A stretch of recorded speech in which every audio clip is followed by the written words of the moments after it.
Дыни, арбузы, пшеничные булки, щедрый зажиточный край. И на престоле сидит в Петербурге. Oil, gas, economic situation going on in Europe and Russia, the world really. What do we have? We have an oil price cap. We have a gas price cap. We have revelations from Transneft, I believe. Is it Transneft? That's right. Yes, yeah, Transneft. That Poland and Germany, they're ordering a whole bunch of oil from Russia, from the Druzhba pipeline. But boy, are they ordering all kinds of Russian oil. So next time people in Poland or Germany fill up their car, you're going to be helping Putin's war machine. But it just goes to show that these EU countries, they say one thing, but they need the oil. They need the oil and they need the gas. And you also have the narrative that the ruble is plummeting. It's fallen by 20%. Well, my take on this is, and I said this 7-8 months ago. We said this many times. a $60 ruble, 60 rubles to the dollar, was something that the Russians probably did not want. I think they're probably much more comfortable with 70 to the dollar. Yeah, I think they actually like the 70 to 80. Yes, for a lot of reasons. But I think even the 60 was something that the Russian government was like, this is kind of too strong for us. But anyway, that's just part of the overall economic situation. Yes, I mean, I've spent far too much time, in my opinion, talking about this ruble movements. The only real important figure about the ruble is what its value is in Russia itself, and their inflation rates are falling, so the ruble within Russia is becoming stronger. And you're absolutely right, the Russian government wasn't happy with a $60 ruble. It was too strong. It was affecting Russian exports. Now, if it goes up to 70 rubles, well, they actually said, sorry, $70, sorry. Well, they actually were saying in the summer that that's where they would be happier for it to go. Now, there was a fall in oil prices at the end of last year, all kinds of structural reasons for that. So from a Russian point of view, weakening the ruble, and I'm pretty sure, by the way, it was the Russian government that weakened the ruble. I mean, it's they who've probably been spending rubles and buying foreign exchange. The Russian central bank has just published its information about its foreign exchange reserves. They've just increased by, I think it was $15 billion or something. So, I mean, they've clearly been selling rubles and buying foreign exchange, including RMB, Chinese RMB, because they wanted to soften the ruble at a time when they need to balance out the fact that oil prices have been lower. So the point is that Russian oil is produced in rubles, sold in various currencies, dollars, RMB, whatever. If you lower the value of the ruble against those other currencies, then you're getting more rubles for that oil than you would otherwise do, and that suits the Russian budget and it suits Russian oil producers. That's the entirety of this story, and as I said, I'm pretty sure the central bank and the Russian government has been behind this thing. So I mean, I'm not going to spend more time on this because it seems to me this is a stale topic. Every couple of years, the ruble goes up, the ruble goes down, people get very excited, and in the end, it never means anything, or at least not what people think it does. Now, let's talk about the situation in the energy system, because you're absolutely right. We have the oil price cap, we have the gas price cap. The actual reality, the underlying reality, is that going forward into 2023, we are looking at increasing shortages of both gas and oil. And those oil and gas price caps, as Putin has just said, are going to make those shortages even worse, because, of course, what is happening is that not only is Russian oil anyway going to be redirected eastwards, which is what the Russians are saying. China is opening up, and its demands for oil and gas are going to grow, and the United States has depleted its strategic reserve. So the extent to which the Biden administration can go on pumping oil into the global oil supply system has now probably come close to its limits. So there's likely to be a shortage of oil and of gas next year, and it's highly likely that prices are going to rise. We're having a cold winter. I was just before we did this program reading a report in the Daily Telegraph in Britain that there's an Arctic zone over the United States, which points to the United States having a very cold winter. We've just been through a cold spell in Northern Europe. That's going to inevitably increase energy consumption. So we're looking now to a likely shortage of oil and gas. And of course, we're working very hard in the West to make that shortage even worse with these strange sanctions and these very weird oil and gas price caps, which the Russians will not comply with, and which is going to remove inevitably oil and gas, Russian oil and gas, from Western markets. Right. The EU, they have said that that with this oil price cap that they put in place in the 9th sanctions package, they've reached the limits of what they can sanction. Actually, Mark Rutte even said this as well, and there was an EU commissioner that came out and said it. So where does this leave us? Well, because there's nothing more that the EU can do. I mean, at sanctions level or an economic war of attrition, it's over. It's left us in a total mess. I mean, you have people like Olaf Scholz, who admittedly is, well, maybe not the sharpest knife in the drawer, but even he is now admitting that, he would like to go back once the war and conflict in Ukraine is over. He would like to go back to the nice situation we had before, where Russian oil and Russian gas, comes westwards again and everything goes back to the status quo. Nobody seriously believes that's going to happen. If you think it's going to happen, then you should just read what Putin has just been saying in the various speeches that he's been making. I mean, his bitterness towards the West, towards the Europeans particularly, he's snapped. He even, in effect, apologized to the Russian people. People haven't picked this up, but he even, in effect, apologized to the Russian people in front of the military at the Collegium of the Russian Defense Ministry. He said, I tried repeatedly to build good relations with the West, with the Europeans, and I failed. Because it's impossible. Because these people will never accept us. They don't want us they don't regard us as civilized people. They don't want us in their so-called civilized world. So there is no going back to the situation which existed before. And I think that's a done thing now. I think we will never get oil and gas being supplied to Europe from Russia in the way that it was. But even allowing for that, by trying to impose this price cap, these price caps, we've made things worse.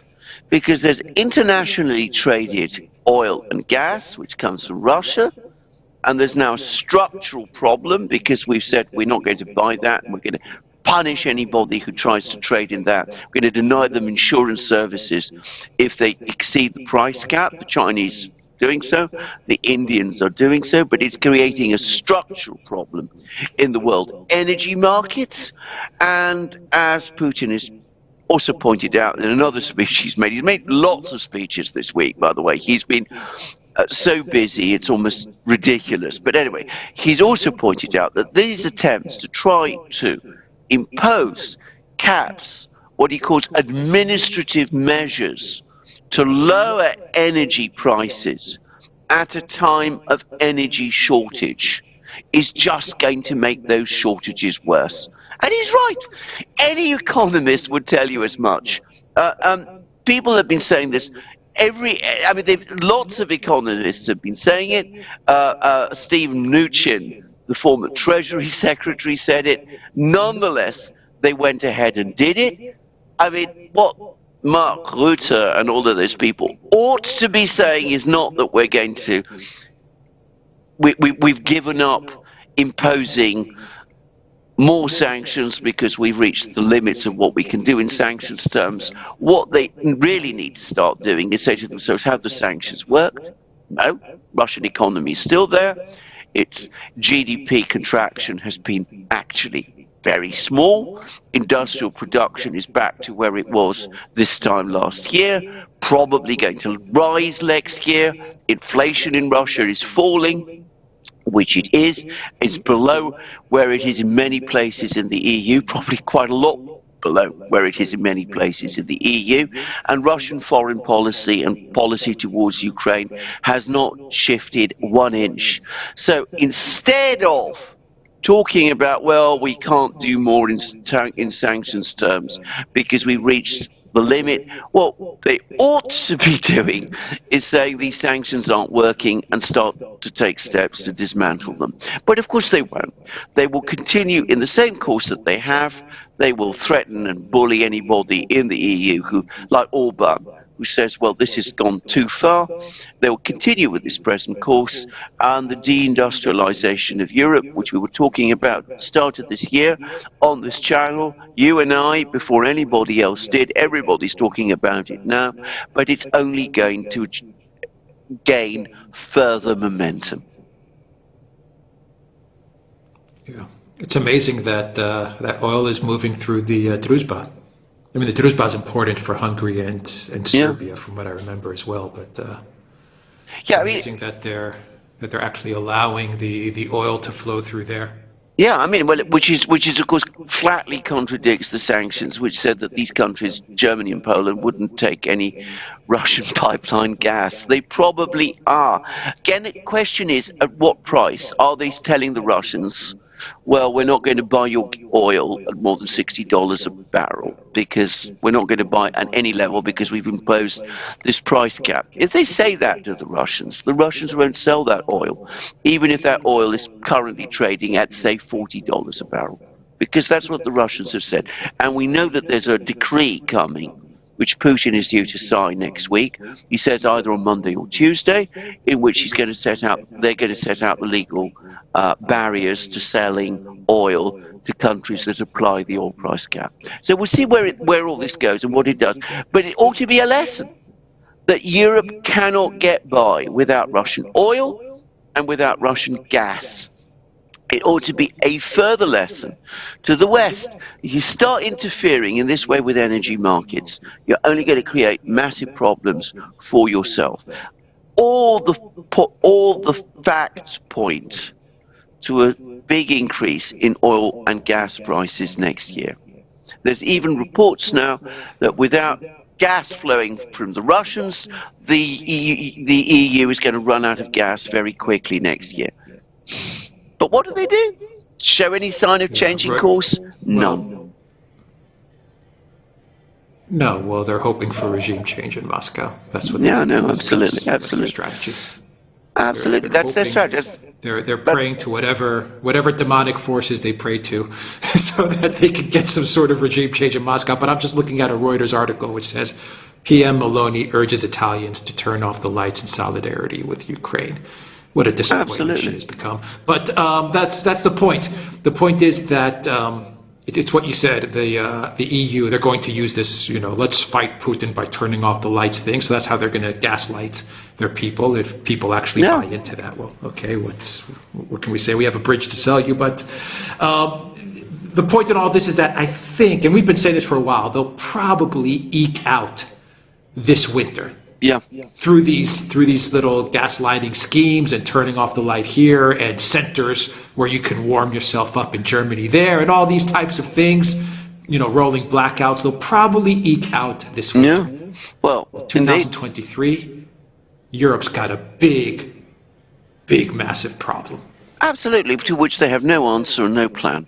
As you said, the only thing they can do is keep their fingers crossed and hope that Putin runs under a bus, that someone in the Kremlin moves against him, that all of these most unlikely, any one of these most unlikely things will happen. I mean, but that's what Western policy has been reduced to. I mean, hoping that something will turn up. There's a character in one of Charles Dickens's novels, Mr. Micawber, who says this. He goes into debt and he says, "Oh, it's all right. Something will turn up. I'll get by somewhere, somehow," and he ends up in prison. Well, in terms of the people of Europe, might be worse. I mean, I read a report. I don't know whether this is true or not, by the way. I'm seeing all kinds of reports. There was a report in Bloomberg, which I briefly believed, well, I did believe when I read it, which was that Russian oil exports have crashed by 54%. And somebody who is extremely authoritative contacted me privately and told me that's not true, that's complete nonsense, and provided me with a lot of data which said that that's absolutely not true. But anyway, you're getting all these sort of reports, all of these kind of things. I don't know why, by the way, if Russian oil exports really had crashed by 54%, it would be a good thing. But anyway, that's what they have. They hope something will turn up. Somehow there'll be a magic bullet that will kill the Russians off, and we'll be back where we were in 1995, piling into Russia, buying up its oil, buying up its gas, setting up our factories there and doing all those things, and, all will be well. It's not going to happen. I mean, I don't see how it can happen. And as I said, I did read this report that energy consumption in Europe has now fallen by 20% already. Now, that's not consumers doing what Mrs. Maloney wants, which is switching off their light bulbs. I doubt very many people will do that, by the way. It's a sign that Europe is falling into a very severe industrial recession indeed, because that's where the energy savings, those big energy savings, must be coming from. Yeah. All right. Yeah, I read that Bloomberg article as well, but they also failed to mention, or maybe they did mention it in the article, I forgot, but they failed to mention that Russia has quadrupled its exports to like China, India, Turkey, all of these countries as well. So I mean, they sort of maybe in Europe they're not consuming Russian oil, but they did mention it, but as has been explained to me, and thoroughly and in a very detailed way, the entire basis upon which that article was based on false data. I mean, an absolute misunderstanding of the data. The data that they were using and looking at doesn't actually say what Bloomberg thinks it does. So even though it got published in places like Zero Hedge, it was simply wrong. Yeah. Do you remember what part was wrong with it?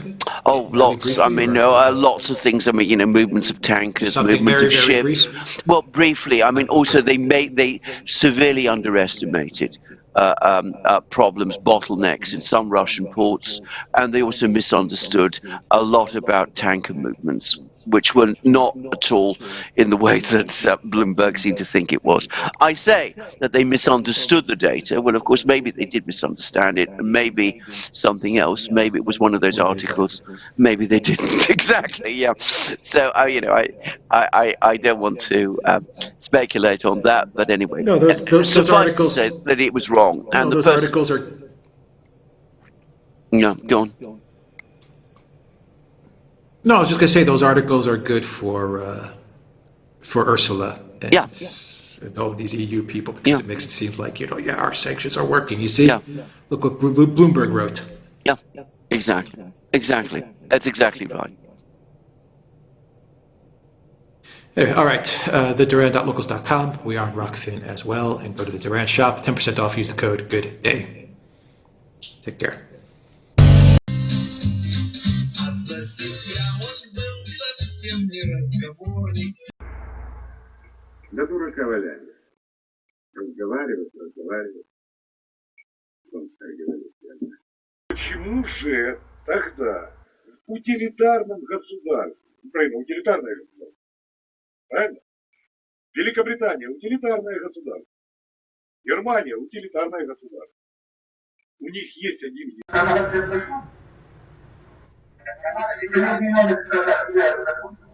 Соединенных Штатах федерализации? Вот в Соединенных Штатах федерация, я слышал. Да? Да? А как называется?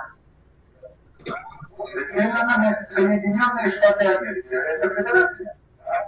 Вот смысл федерации. Ну, Королев всегда писал внутри. И снится нам не образ космодрома,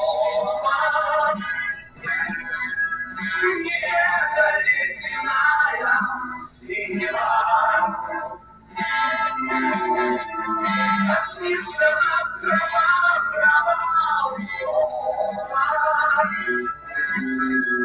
зеленая трава.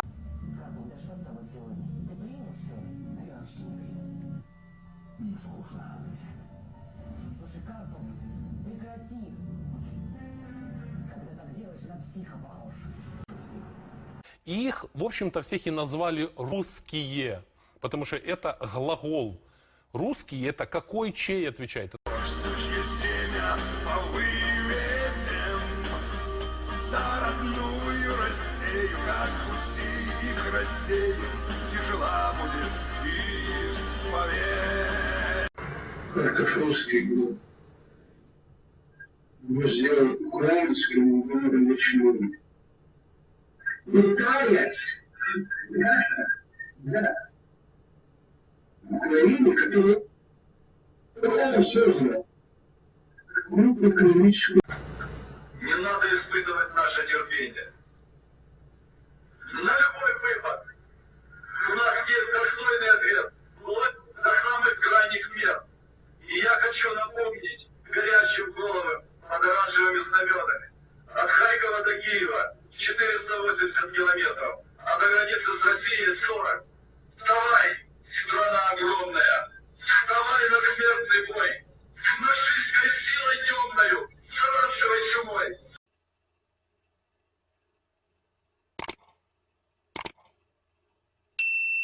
Тебя связали кумачом и опустили на колени. Свергнул топор над палачом, а приговор тебе прочел кровавый царь великий. Гений!